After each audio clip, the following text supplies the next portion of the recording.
Welcome into Talking Sports with JP. Every team gets a bye week, and I took mine last week. Most teams are about halfway through the season, and what we've witnessed is a few elite teams. So grab your favorite team's jersey and settle in, because on this episode, I'm grading my Week 1 teams. But first, a drink of Black Rifle's finest. Roll that intro.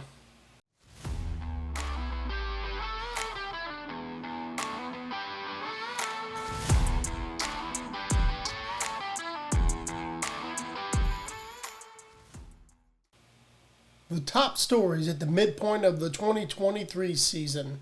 The number of unbeatens gets smaller each week.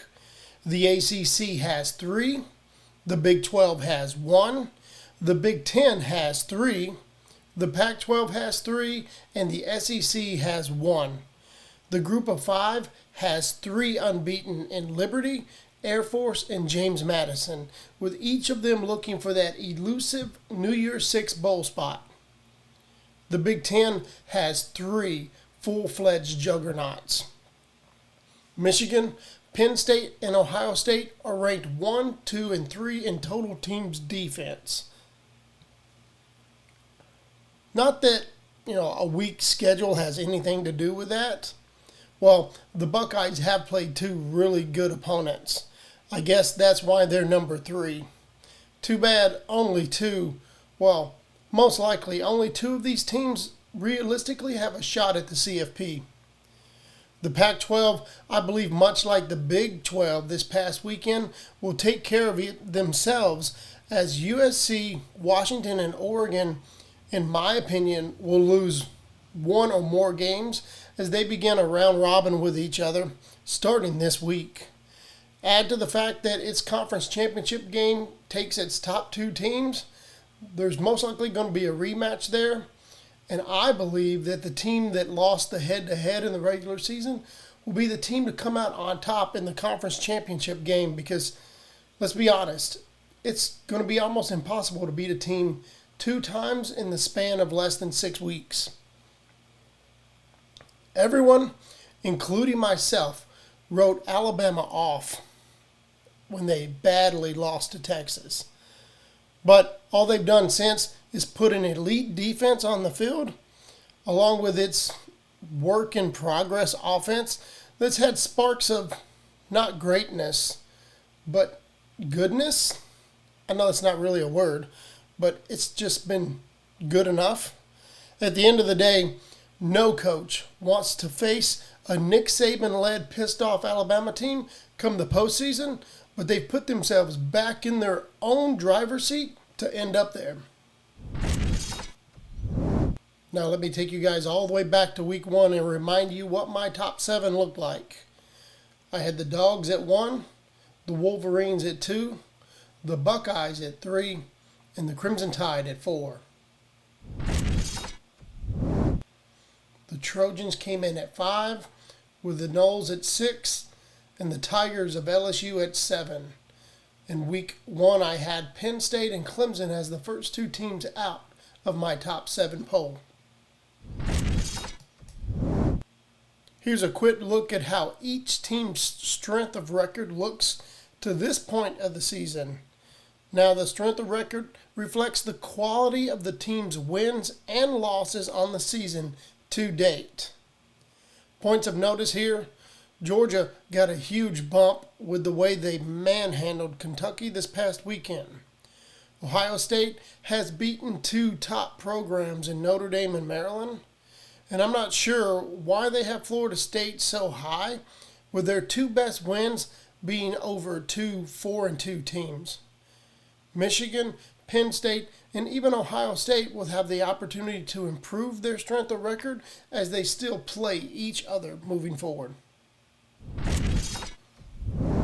Midpoint of the season, and there's a lot to like from each of these 7 teams. There's also a few things that I don't like out of them. This team looks beatable, but looks can be deceiving. First half struggles have been the story of the season to this point for Georgia. Through 5 games, they allowed 17 points while only scoring the same. Well, that was until this weekend when the previously unbeaten Kentucky Wildcats came to town. The Dogs put up 14 and 20 points in the first and second quarter, while allowing just 7 and 13 total on the night. This Georgia team can easily three-peat performing at that level. Their midseason grade is an A. Should be an A+, but that offense, it has a high level with that bar that it set this past weekend to maintain in order to gain that grade. The Wolverines' defense is scary. You combine that with a very efficient offense, and you have a championship contending team. If Michigan played Georgia last week, I'd have given the game to the Wolverines. Luckily for the Dogs, that doesn't have to happen for a while. Same can go for Michigan. Neither of those teams are going to have to play that caliber of a team for a while. Michigan extended its Big Ten win streak to 18, beating Minnesota. After Georgia's Week 6, it's going to be hard to want to flip-flop 1 and 2, but it was getting close. Michigan will have their opportunity with Penn State, Maryland, and Ohio State still remaining on their schedule. The Wolverines' mid-season grade is an A. They've dominated teams that they've faced so far, but not a lot of consistency on offense to justify that A+. Ohio State is getting lucky with their slow-going offense versus Notre Dame and Maryland.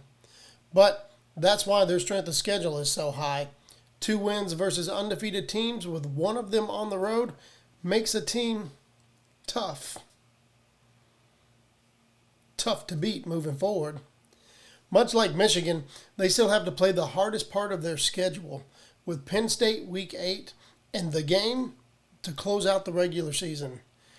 If they can come out of this season without a loss, they would be favored to win it all, right?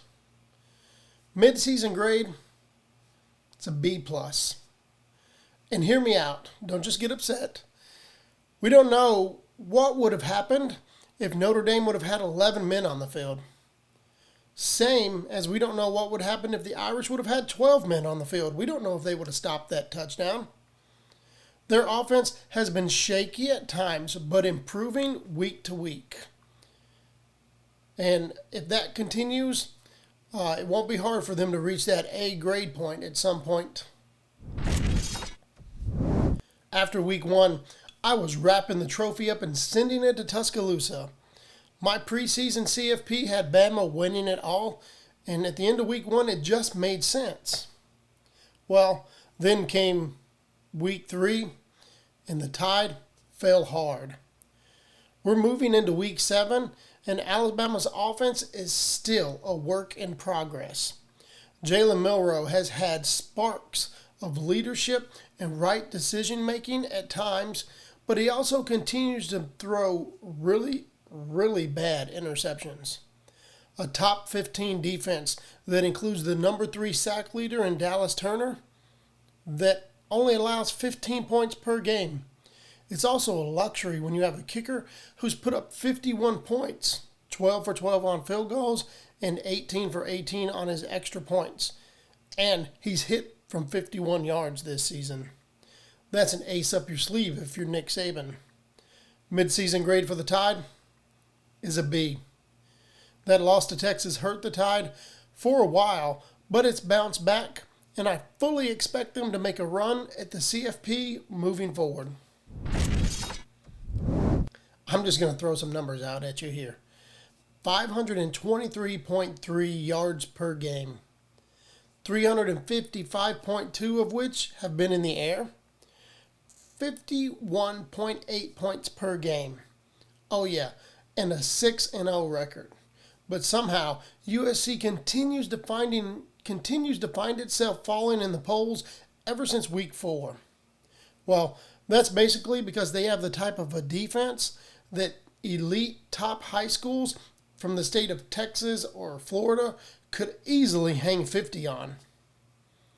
I initially had the Trojans making the CFP, but that was before Oregon and Washington showed us what they can do, and both teams are still on USC's schedule. Maybe even one of them twice. I don't expect to see them in the CFP picture come November. Midseason grade is a B+, because that defense looks as if it could lose every week, but somehow the offense manages to bail them out. Florida State looked unbeatable week 1 and 2, but then week 3 comes calling, and they travel to take on 1-1 Boston College. FSU allowed BC to score 13 unanswered points in the fourth quarter, escaping with a 31-29 victory. The next week, we thought they would bounce back, traveling to play a struggling Clemson Tigers team. Well, once again, they didn't score in the fourth quarter. They managed to escape this road win in overtime, 31-24. With Duke and Miami both losing this past weekend, the Noles can't afford a loss this season and expect to be in the contention for the CFP. Mid-season grade, B+. The close wins are helping to make this team resilient. But with what should be 3 ranked teams left on their schedule, that's including an ACC championship matchup, they can't keep putting up zeros in the fourth quarter and expect to win a championship. Don't fall for the preseason hype like I did. Sundays are normally a rest day for college football teams, but someone forgot to tell the LSU Tigers that they were playing Florida State on the first Sunday of the season, and they laid an egg on national television. They've turned it around since. They're number 3 in the nation in passing, or number 3 in the nation for yards per game at 548.3 yards per game. The Tigers ran off 3 wins in a row where they took a 3-1 record on the road against SEC West rival Ole Miss, and they were handed their second loss of the season. Follow that up by a win on the road at previously unbeaten Missouri. And you could say Brian Kelly's second season in Baton Rouge has had an up and down feel to it.